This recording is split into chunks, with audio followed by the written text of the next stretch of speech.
교환사채 완전 정복 9강. EB 공시는 어떻게 읽을까? 공시가 나오면 이것부터 확인하자. 8강에서는 좋은 EB와 위험한 EB를 구별하는 방법을 배웠습니다. EB, Exchangeable Bond. 교환사채. EB 발행 자체만 보고 호재다, 악재다. 이렇게 판단하면 안 된다고 했습니다. 왜 발행했는가? 돈을 어디에 쓰는가? 교환 대상 주식은 무엇인가? 교환 가능한 물량은 얼마나 되는가? 회사의 재무 상태는 어떤가? 이것을 함께 봐야 했습니다. 오늘 9강에서는 한 단계 더 실전으로 들어가겠습니다. 실제로 어느 날 내가 보유한 종목에서 교환사채 발행 결정이라는 공시가 나왔다고 생각해 보겠습니다. 공시를 열어보니 숫자가 잔뜩 적혀 있습니다. 발행 금액, 표면 이자율, 만기 이자율, 교환가액, 교환 대상, 교환 청구 기간, 자금 사용 목적. 처음 보면 복잡합니다. 하지만 걱정할 필요 없습니다. 읽는 순서만 정해놓으면 됩니다. 오늘은 EB 공시를 처음부터 끝까지 읽는 순서를 만들어 보겠습니다. 먼저 가장 중요한 원칙입니다. 공시가 나오면 처음부터 모든 숫자를 이해하려고 하지 마십시오. 투자자에게 중요한 항목부터 하나씩 보면 됩니다. 제가 추천하는 첫 번째 질문은 이것입니다. 얼마를 조달하는가? 예를 들어 EB 발행 금액이 500억 원이라고 하겠습니다. 여기서 끝내면 안 됩니다. 500억 원이 큰지 작은지를 판단해야 합니다. 자산이 10조 원인 회사와 자산이 1000억 원인 회사에서 500억 원의 의미는 완전히 다릅니다. 따라서 발행 금액은 항상 회사의 규모와 비교해야 합니다. 자산, 자본, 매출, 영업활동 현금 흐름, 기존 부채. 이것들과 비교하면 회사가 감당할 만한 자금 조달인지 조금씩 보이기 시작합니다. 두 번째로 확인할 것은 왜 돈을 조달하는가? 공시에서 자금 조달 목적을 찾습니다. 시설자금, 운영자금, 채무상환자금, 타법인 증권 취득자금, 기타 자금, 여러 가지가 나올 수 있습니다. 예를 들어 신규 공장을 짓기 위해 500억 원을 조달한다고 하겠습니다. 그 공장이 완공되면 생산 능력이 크게 증가할 수 있습니다. 매출과 영업이익 증가로 연결될 가능성이 있습니다. 그러면 투자자는 성장 투자인지 살펴봅니다. 반대로 영업활동 현금 흐름이 계속 나쁜 회사가 운영자금 부족 때문에 EB를 반복적으로 발행하고 있다면 조금 더 조심해서 봐야 합니다. 그래서 얼마를 빌렸는가 보다 왜 빌렸는가가 더 중요할 수 있습니다. 세 번째, 이제 EB에서 가장 중요한 것을 봅니다.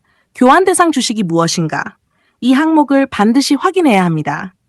발행 회사의 자사주일 수도 있습니다. 회사가 가지고 있는 다른 회사의 주식일 수도 있습니다. 예를 들어 A 회사가 EB를 발행했는데 교환 대상은 B 회사 주식이라고 하겠습니다. 그러면 오버행을 분석할 때 A 회사 주식만 보면 안 됩니다. 실제로 교환되어 시장에 나올 가능성이 있는 것은 B 회사 주식이기 때문입니다. 그래서 EB 공시를 보면 반드시 물어야 합니다. 도대체 무슨 주식으로 바꿔주는 것인가? 이 질문이 매우 중요합니다. 네 번째, 교환가액을 확인합니다. 교환가액은 채권을 주식으로 교환할 때 한 주를 얼마로 계산할 것인가를 정한 가격입니다. 예를 들어 EB 금액이 500억 원, 교환가액이 5만 원이라고 하겠습니다. 그러면 단순 계산으로 교환 가능한 주식은 약 100만 주입니다. 500억 원을 5만 원으로 나누면 됩니다. 바로 이 계산 때문에 교환가액이 중요합니다. 교환가액이 낮으면 같은 금액의 EB라도 더 많은 주식이 움직일 수 있습니다. 교환가액이 높으면 교환 가능한 주식 수는 줄어듭니다. 다섯 번째, 현재 주가와 교환가액을 비교합니다. 이것도 중요합니다. 교환가액이 5만 원인데 현재 주가가 3만 원이라고 하겠습니다.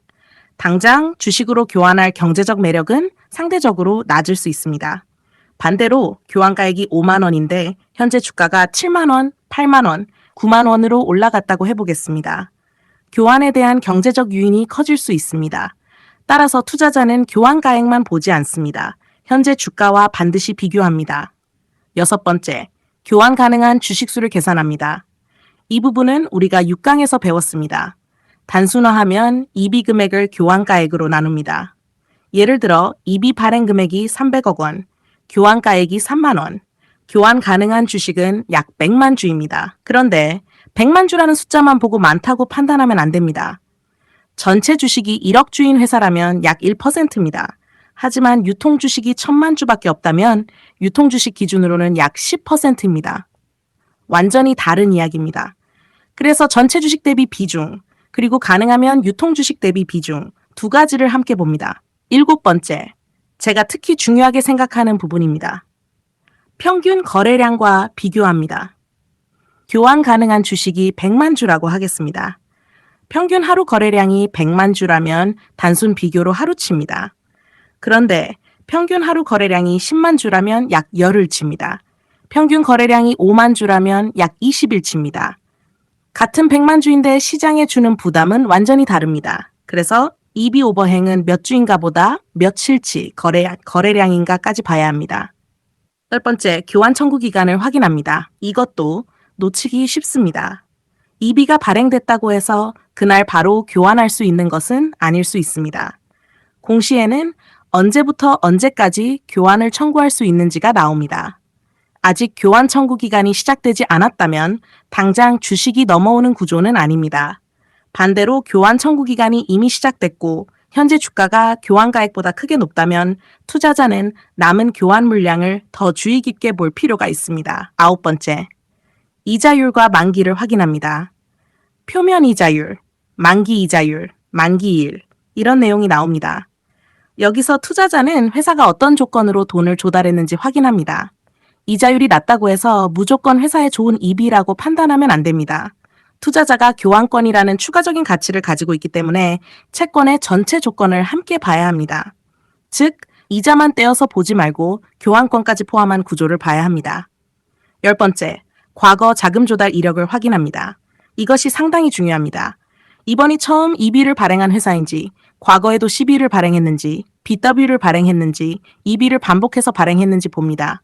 한 번의 자금 조달은 정상적인 기업 활동일 수 있습니다. 하지만 CB 발행, 또 CB, 그 다음 BW, 또 EB, 그리고 다시 유상증자, 이런 식으로 자금 조달이 반복된다면 질문해야 합니다. 왜 이 회사는 본업에서 필요한 현금을 충분히 만들지 못하고 계속 외부에서 돈을 가져오는가? 이 질문은 매우 중요합니다. 이번에는 가상의 공시 하나를 처음부터 읽어보겠습니다. A회사, EB 발행 금액 500억 원, 교환 대상, 자사주, 교환가액 5만 원, 현재 주가 7만 원, 교환 가능 주식 약 100만 주, 유통 주식 2천만 주, 평균 하루 거래량 10만 주, 자금 사용 목적, 신규 공장 증설 이렇게 나왔다고 하겠습니다. 이제 순서대로 봅니다.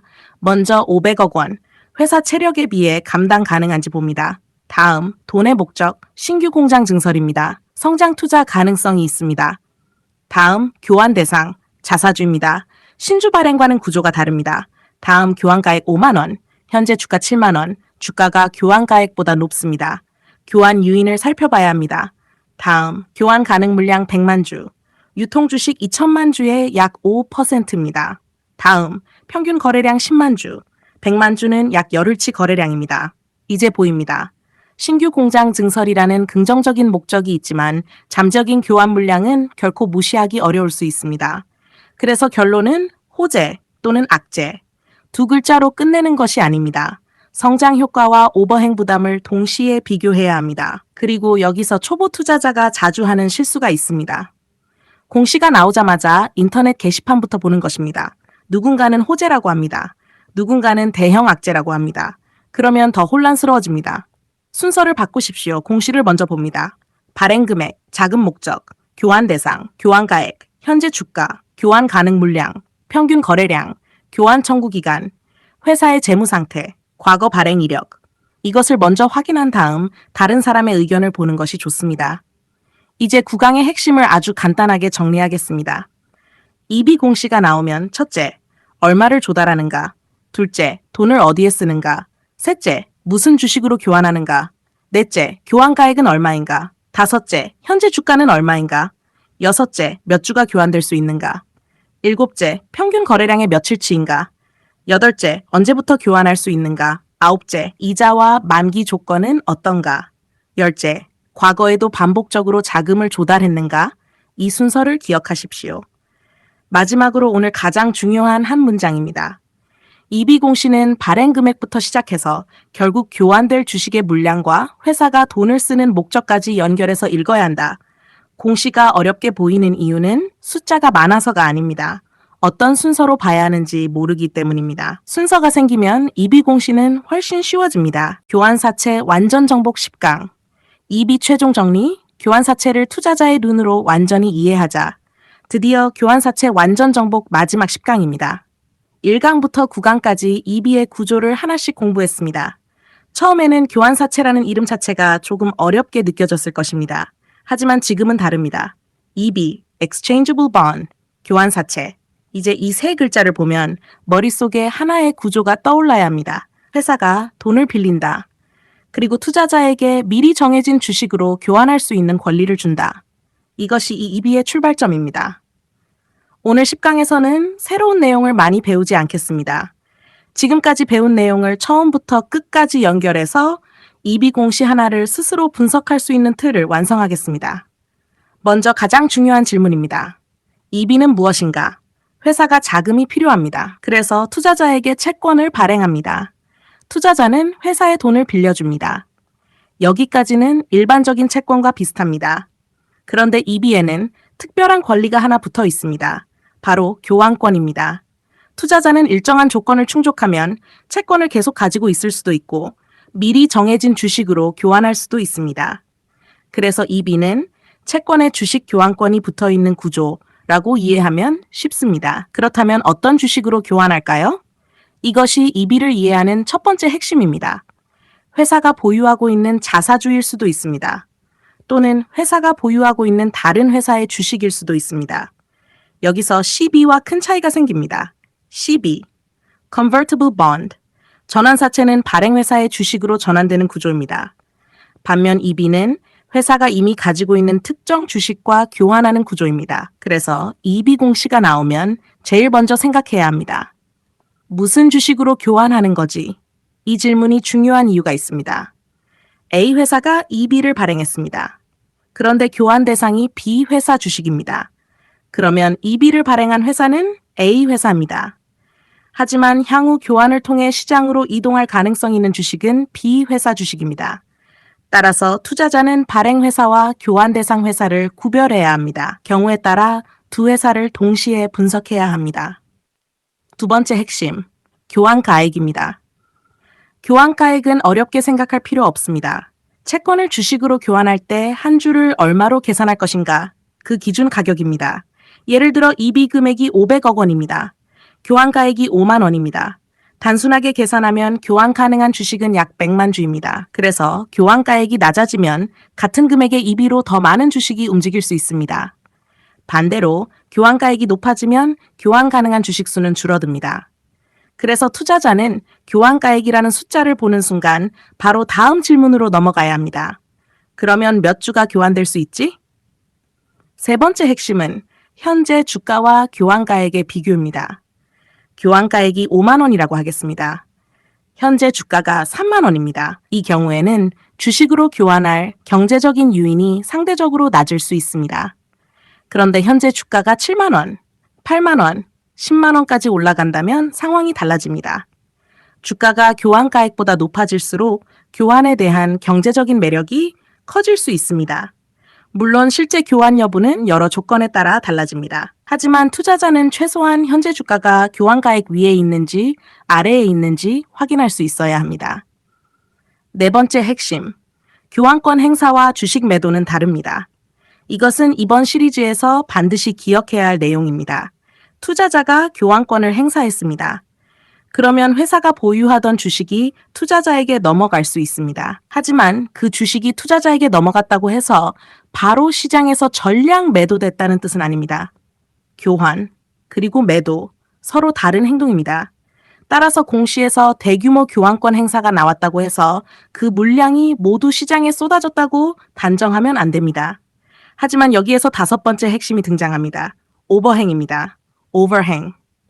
아직 시장에 나오지는 않았지만 앞으로 매물로 나올 가능성이 있는 잠재적인 물량 부담입니다. 회사가 보유하던 자사주가 EB 투자자에게 넘어가면 그 투자자는 향후 시장에서 주식을 매도할 수 있습니다.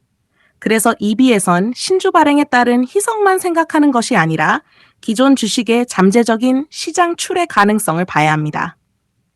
오버행을 볼 때는 세 가지 숫자를 구별하십시오. 총 교환 가능 물량, 이미 교환된 물량, 아직 남아있는 교환 가능 물량. 예를 들어 총 100만 주를 교환할 수 있습니다. 이미 40만 주가 교환됐습니다. 그러면 남은 교환 가능 물량은 60만 주입니다. 투자자는 이 60만 주를 보고 끝내면 안 됩니다. 전체 주식수와 비교합니다. 유통 주식수와 비교합니다. 그리고 가장 중요하게 평균 거래량과 비교합니다. 예를 들어 남은 물량이 60만 주입니다. 하루 평균 거래량이 30만 주라면 약 이틀치입니다.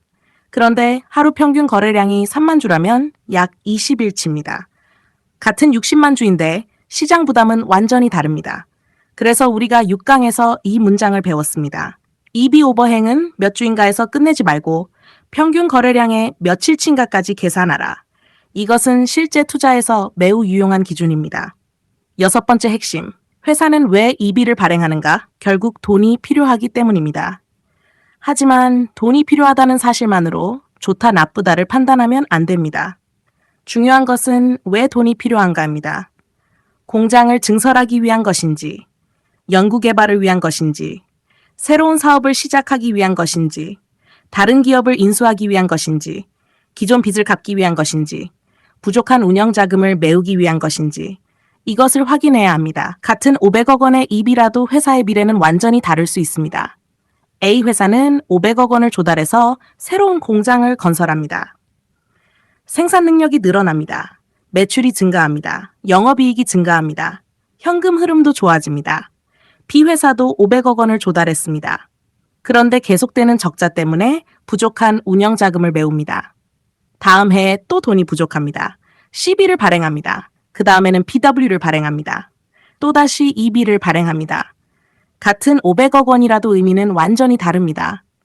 그래서 EB 금액보다 자금 사용 목적을 먼저 보라고 강조했습니다. 7번째 핵심. EB는 무조건 악재도 아니고 무조건 호재도 아닙니다. EB 발행이라는 공시가 나오면 투자자는 빨리 결론을 내리고 싶어 합니다. 호재인가? 악재인가? 하지만 그렇게 단순하지 않습니다. 성장 투자를 위한 좋은 자금 조달일 수도 있습니다. 반대로 현금 부족을 계속 메우는 위험한 자금 조달일 수도 있습니다. 그래서 우리는 8강에서 좋은 EB와 위험한 EB를 구별했습니다.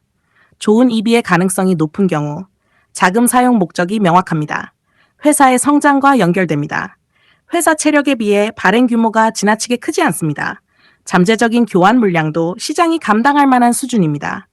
그리고 EB 발행 이후 매출, 영업이익, 현금 흐름, 회사의 실적이 실제로 좋아집니다. 반대로 조심해야 할 EB가 있습니다. 자금 사용 목적이 불분명합니다. 영업활동 현금 흐름이 계속 좋지 않습니다. 부채가 빠르게 증가합니다. CB, BW, EB, 유상증자 등을 반복적으로 이용합니다. 그리고 교환 가능한 주식 물량까지 큽니다. 이런 경우에는 더 깊게 분석해야 합니다. 8번째 핵심. 공시는 순서대로 읽어야 합니다. 9강에서 우리는 EB 공시를 읽는 순서를 만들었습니다. 다시 한번 연결해 보겠습니다. 첫 번째, 얼마를 조달하는가? 두 번째, 돈을 어디에 사용하는가? 세 번째, 교환 대상 주식은 무엇인가? 네 번째, 교환 가액은 얼마인가? 다섯 번째, 현재 주가는 얼마인가? 여섯 번째, 몇 주까지 교환될 수 있는가? 일곱 번째, 평균 거래량의 며칠치인가? 여덟 번째, 교환 청구 기간은 언제인가? 아홉 번째, 이자율과 만기 조건은 어떤가? 열 번째, 과거에도 반복적으로 자금을 조달했는가? 이 순서를 기억하면 EB 공시가 훨씬 쉬워집니다. 이제 마지막 실전 문제를 하나 풀어보겠습니다. 가상의 A 회사입니다. EB 발행 금액 500억 원, 교환 대상, 자사주, 교환가액 5만 원, 현재 주가 7만 원, 교환 가능한 주식 100만 주, 유통 주식 2천만 주, 평균 하루 거래량 10만 주, 자금 사용 목적, 신규 공장 증설다, 회사의 영업활동 현금 흐름은 플러스입니다. 하지만 과거에 CB와 BW를 발행한 이력이 있습니다. 이 공시를 보고 무조건 호재라고 할 수 있을까요? 안 됩니다. 무조건 악재라고 할 수 있을까요? 그것도 안 됩니다. 하나씩 봅니다. 신규 공장 증설, 성장 투자라는 점은 긍정적으로 볼 수 있습니다. 영업활동 현금 흐름도 플러스입니다. 이것도 확인할 만한 부분입니다. 하지만 현재 주가 7만 원, 교환가액 5만 원, 주가가 교환가액보다 높습니다. 교환 요인이 존재할 수 있습니다. 교환 가능 물량은 100만 주, 유통 주식 2천만 주의 약 5%입니다. 평균 거래량은 10만 주, 100만 주라면 약 열흘치입니다. 잠재적인 물량 부담도 무시하기 어렵습니다. 게다가 과거 CB와 BW 발행 이력도 있습니다. 따라서 결론은 이렇게 내릴 수 있습니다. 성장 투자라는 긍정적인 요소가 있지만 교환 유인과 오버행 부담, 반복적인 자금 조달 여부를 계속 확인해야 한다. 이것이 호재와 악재라는 두 글자를 넘어선 투자자의 분석입니다.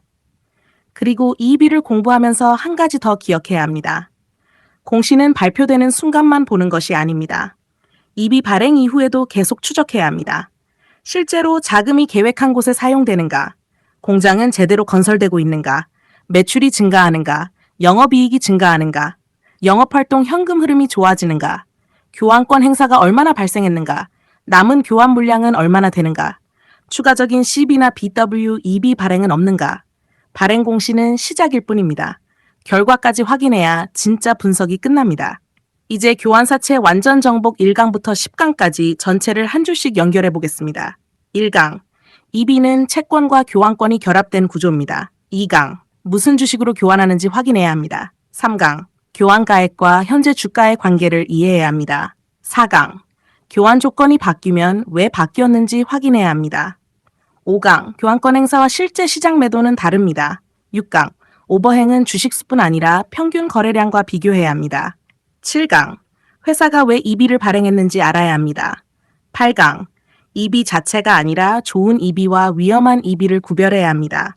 9강, 공시는 정해진 순서대로 읽으면 어렵지 않습니다. 그리고 10강, 이 모든 것을 연결해서 투자자가 스스로 판단하는 단계입니다. 마지막으로 교환 사채를 볼 때 딱 5가지만 기억하라고 한다면 저는 이것을 선택하겠습니다. 왜 돈을 조달했는가? 무슨 주식으로 교환하는가? 얼마에 교환하는가? 몇 주가 움직일 수 있는가?